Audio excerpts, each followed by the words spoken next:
Looks like right off the bat here, coming up off on our right-hand side, we're going to be able to spot that okapi.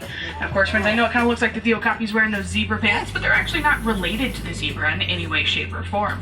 Instead, their closest known relative is actually the giraffe, and we can tell that because of their skull structures. They're very similar in shape. Now, the okapi is a very shy and very reclusive animal, and was actually not known to the Western world until 1901, which is very late for an animal of that size. As we kind of head around the turn, though, it looks like we're going to head right on down towards this watering hole.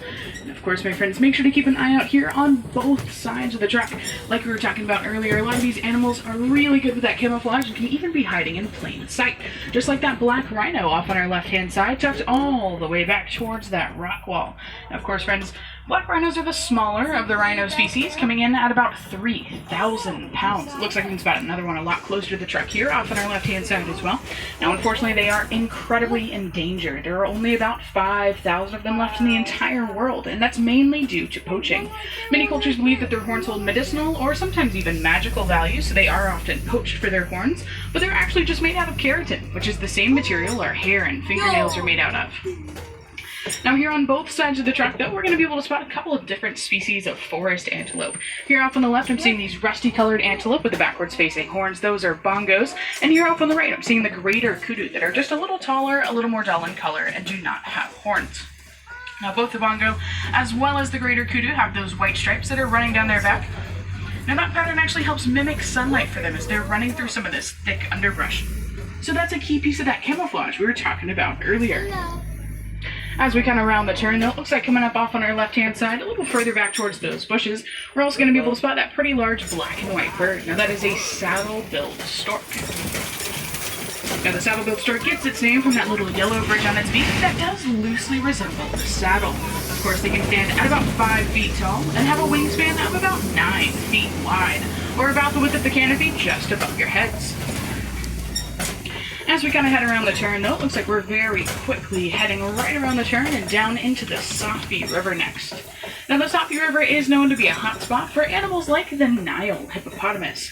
Of course, hippos do spend the majority of their day submerged under the water, but we're actually going to get a nice treat here. Over your back right shoulder, we're going to be able to see that hippo that's actually out of the water. Now, of course, my friends, they only spend about 20% of their day out of the water. Most of the time it's going to be at night when they come out to graze because they are herbivores. I know they look really big and scary, but they only eat plants and vegetables.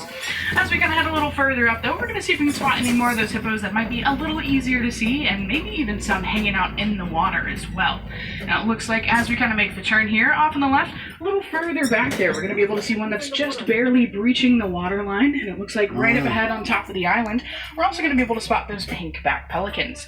Now, of course, my friends, it looks like if we head just a little further up here, we're going to be able to get a really good view. But of course, my friends, I know what you're thinking. You're thinking, Mackenzie, those pelicans are gray. They're not pink. And I will say you are absolutely right. They get the name from the color their skin turns during mating season. So it's their skin that turns pink, not necessarily those feathers. As we round the turn, though, we're going to get a really good view of this hippo that's just hanging out right on top of the water line there. Now, friends, as you can see underneath the water, it looks like they're still standing on the bottom of the riverbed. And that's what they do for most of the day. Now, of course, they can hold their breath for up to 8.5 minutes at a time. So if they get in those deeper waters, they can head all the way down towards the bottom and hang out there for quite some time. Looks like we're going to be able to spot at least one more here off on the left, way on down towards the waterfall back there. Maybe two, actually. Looks like we can see one that's fully submerged as well. But as we head across this bridge, we're going to have to go poli-poli, which means very slowly in Swahili. It's because it looks like down below we're going to see those Nile crocodile. Nile crocodile are the largest of the crocodilian species, coming in at about 16 to 18 feet in length, or about as long as a giraffe is tall. And they can also weigh all the way up to about 700 pounds each. Now, Nile crocodile are also exothermic, and that's just a really fancy word for saying that they don't sweat like you or I. They don't have the same sweat glands that we do, so oftentimes they'll open their mouths real wide to release a lot of that trapped-in heat. Now, of course, I know it can look a little intimidating with their mouths hanging wide open, showing off all those pearly whites, but again, that's just their form of sweating and how they regulate their body temperature. So as we head around the turn, of course, it looks like we are very quickly pushing through some of this thicker foliage and out into a clearing, which means our next stop is going to be down into the savanna. Now, friends, keep in mind as we make our way down this overlook here, we can see almost the entire savanna from this vantage point alone. Now, that's really cool for us because it means we get to see lots of different types of animals out here. But it just means the animals that live out here don't really take camouflage into effect, at least like the ones we saw back in Little Laturi Forest. Because as you can see, there aren't as many hiding spots out here, so that camouflage wouldn't really do them any good anyways. Instead, they like to rely on the safety and numbers tactic, as well as their speed and agility to help evade those predators.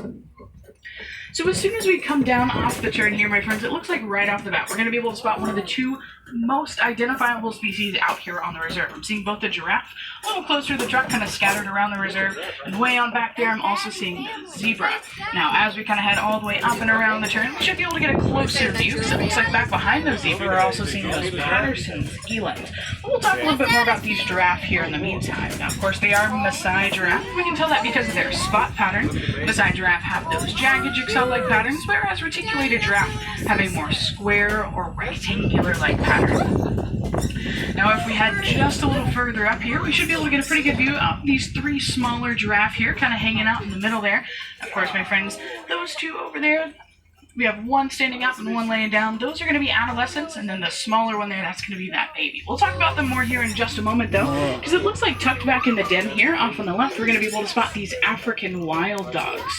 Now, African wild dogs are also known as the painted dogs, and they get this nickname because each of their coats is individual to them. It's kind of like their fingerprint, and that helps them identify each other from even miles away. Now, I know these guys look really cute and really cuddly, but they're actually some of the fiercest predators out here on the savanna. They have a hunting success rate that comes in at about 90%. And to put that in perspective, a lion's hunting success rate is only about 20%. Now, here up on the left-hand side as well, we're going to see a couple of those wildebeest hanging out underneath the shade of some of these larger trees.